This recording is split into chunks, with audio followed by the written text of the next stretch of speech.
Hi guys! Hindi inabutan yung dighay ko. Okay, let's start for the message for today, June 20. I already laid down the cards so I can meditate on this, the message. And what I'm getting is medyo serious and sobrang mabigat. So, these are for the people na who suffer the loss. Death, those kind of life experiences na parang feeling mo namatayan ka even if may mga taong buhay pa sa paligid mo. But mostly, I feel it's about someone who cannot let go of the people in their lives na nawala na. Okay? If you're not one of these people, so you can already stop watching this video because I feel it is specifically for these people. Okay, what I get from this the wild unknown archetypes, the underlying energy is Thanatos. So this is about literal death. Yung death of something, death of the people that we love, our brushes with death of something that is masyadong, very important to us, very significant in our lives, something or someone. It could be a relationship, it could be a business, it could be, literal na mga taong mahal natin. And ang dali kasing sabihin na death is about transformation. Pag namatay ka na, let's talk about the physical death. Pag namatay ka na, yun daw kaluluwa mo aalis and pupunta sa langit or magre-reincarnate or something like that. But for those who witness the birth and the death of that person or that situation, it creates a deep impact sa psyche. It creates a grief so deep that it can actually last for a lifetime. It's not something na parang gripong bubuksan mo at papatayin mo kung kailan mo gusto. It's a consistent pain, diba? Now, how do we handle that? The primary card or the primary message here is the medallion. The medallion is about, kaya ako sinabi na mas more siya sa physical death. Because the medallion is about the heirloom. Something that is an amulet, pampamana from one generation to another na pinapasa-pasa. Okay, if it's not an heirloom, if it's not something that is physical, then maybe, a trait or a belief na ipinamana ng magulang natin, ng ancestors natin. But I want to take this as literal, okay? The medallion, something that is tangible. When we lost a person, whether we lost them by death or death of a relationship or, we tend to keep something to keep them alive. The vibration of them in our lives. Yun yung kinikerry na vibration nitong mga medallions na to, nitong mga heirlooms na to. Like, I have an heirloom, a set of jewelries from my mother. Pero, the thing that I cannot really release nung namatay yung mother ko is her clothes. Some of her favorite things.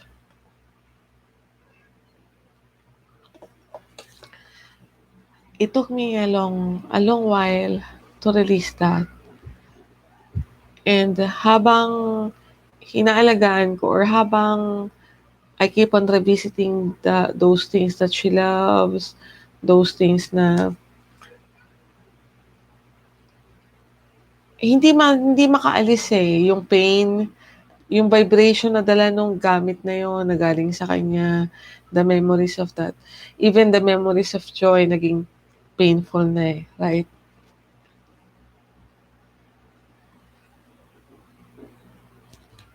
And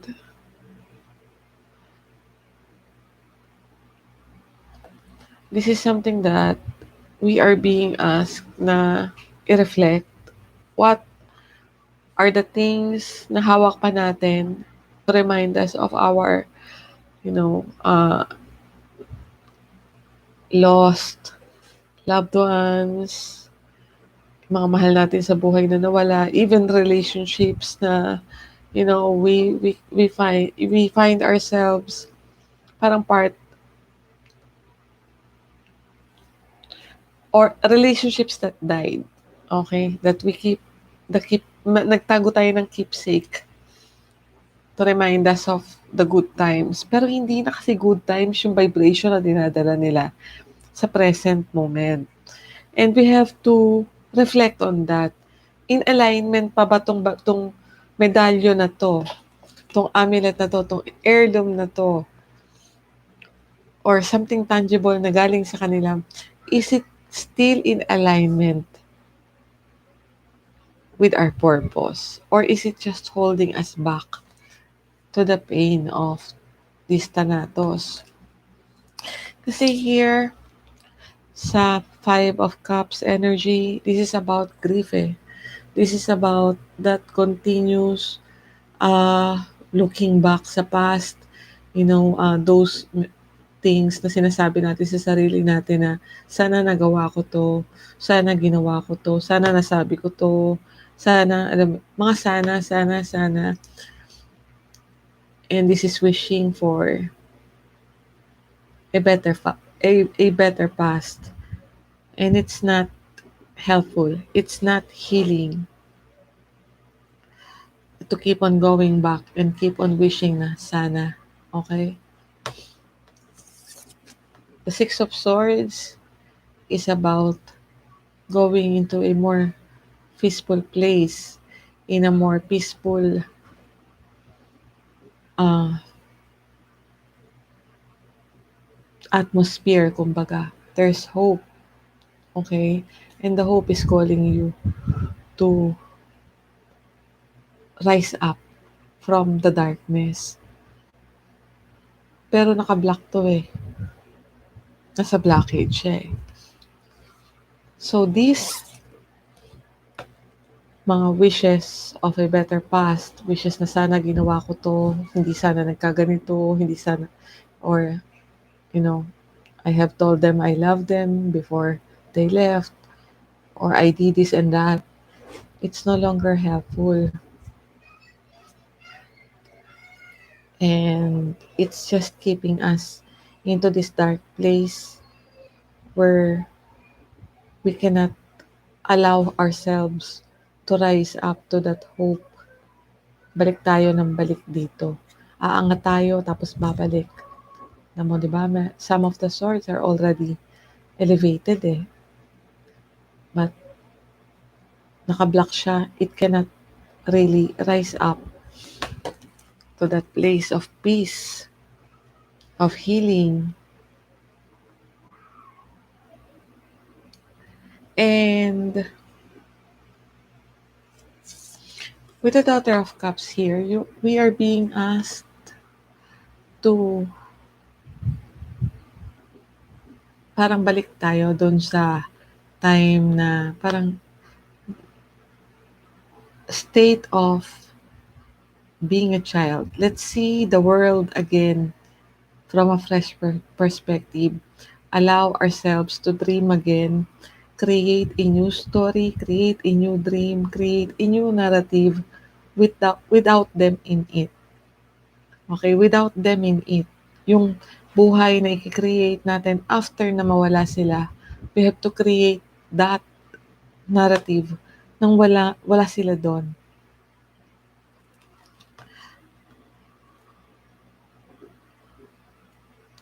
We can be inspired by them. We can make them an inspiration, our guide. But in the material realm, We have to allow ourselves to create another dream na hindi sila kasama, another life na hindi sila kasama. And the Six of Pentacles here is about bringing things to balance. When you bring yourself to balance, when you work on releasing the grief and allowing yourself to go to that better place of peace, creating that new narrative about how your life is supposed to be without them,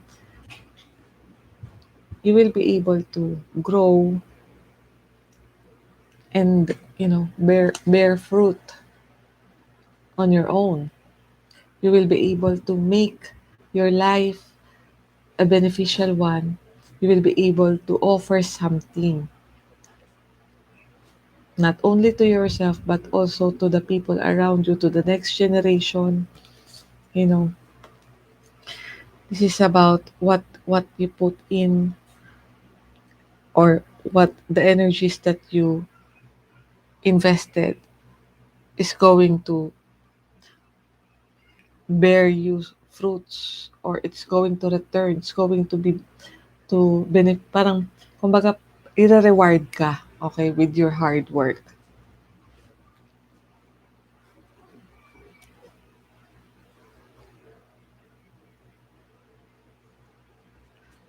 But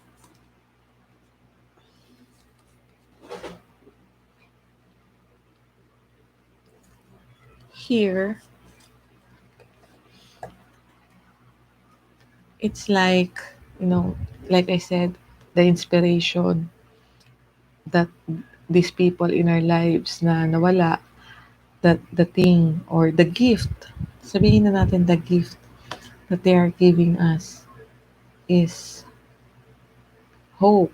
It's like the mother of cups, the mother of emotion, queen of emotions to. The nearest thing to unconditional love. Okay, these are the people, or this could be us, who gave that unconditional love and it ended anyway. Or these are the people who gave us that unconditional love and they went away, or they died, or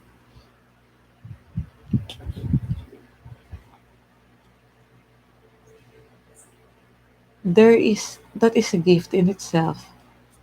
With a star, we could use that inspiration, we could use that memory, we could use that emotions, or the energy of the Queen of Cups to heal, to hope, to renew our spirits. Parang literal eh, di ba? Parang this is about them being our guiding light to gain to gain our power back, to empower us again.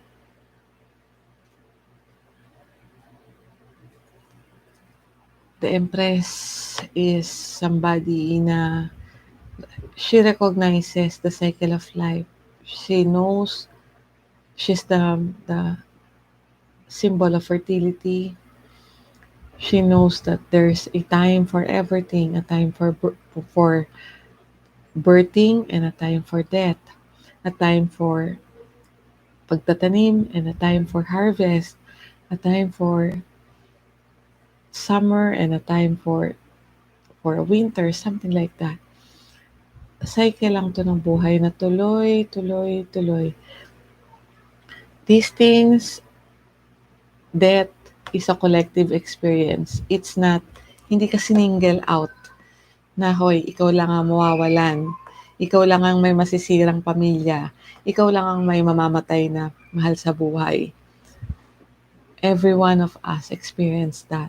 Every one of us experienced loss, especially kung nasa edad na nakatulad ko, middle age na. We have experienced these losses in our lives. We all learn, dumating tayo sa phase where we kept something from these people na wala na sa buhay natin, to remember them by. But again, there is a need to question the vibration of these things. What are the vibration of these things na dinadala sa buhay natin? Are they allowing us to move on? Or are they keeping us from moving on? Because that's not what they want. This person who unconditionally loved you, that's not what they want. They want to shine over you. They want to inspire you. They want to empower you.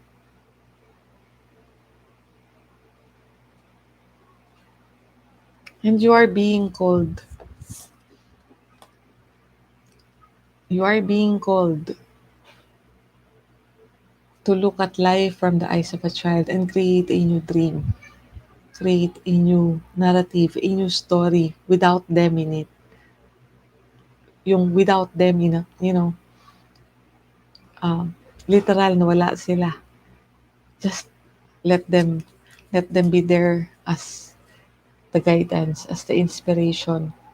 If this is a failed relationship, then let that relationship guide you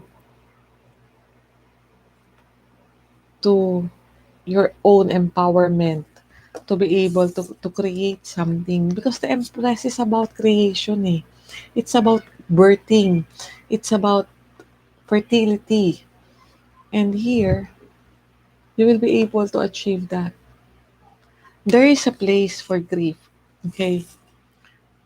Pero ang grief kasi, you can only let this go if you learn how to process this.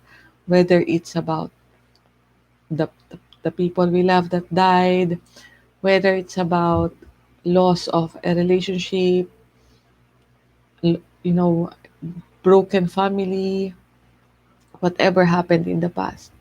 There's a need to confront that grief and process that to be able to get out of the darkness and create a dream, a new dream, a life, and be beneficial to yourself and to the world. Yeah, first step is about processing that grief. When my mother died in 92, I wasn't able to cry. Isang beses lang. When I saw my, you know, she's a psychiatrist now and a dean sa isang university sa Caloocan. When I saw her, just that moment, isang pitik, nagkaharap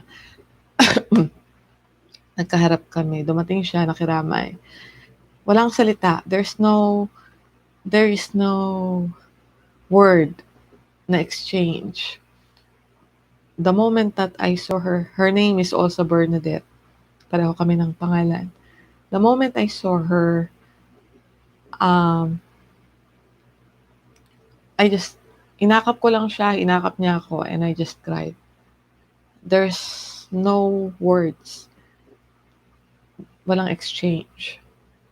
Then after that, I wasn't able to cry. For 5 years. I wasn't able to, I know kung gaano katagal. Because the second time that I cried, kahit nung nalibing yung nanay ko, you know, walang, walang ano eh, wala, lutang ako. I can't feel anything. I just know that I have to take care of my father and my brother.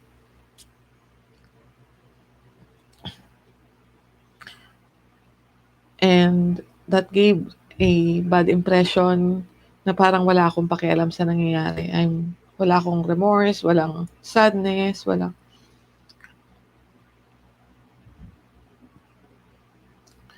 But after 5 years, yung bunsong kapatid ng mother ko, he also died. And when my father said na namatay siya, ang reaction ko pa, okay lang yan. Mga lasenggo sila, mga ganyan, mga akala ko inatake sa puso. And then when my father said na nakita na lang nakabigti, dun ako, dun ko siya na-release. You know, because my mother died of suicide also. Dun ko siya na-release, dun ako umiyak. And that was the milestone or the exact moment when I allow myself to begin feeling. And it took a decade, more than a decade, to process the grief. Kasi ang tagal ko din sinuppress. It took that long. I hold on to the things of my mother. Her makeups, her clothes. I wasn't able to let that go. And the vibration that it's bringing in my life, it's dragging me down. It's pulling me down. It's you know reminding me of her pain, of my own pain, and I can't get out. So I guess that's the message of today, is actually about letting go and allowing ourselves to create a narrative na magiging beneficial for us because they're gone. They're gone.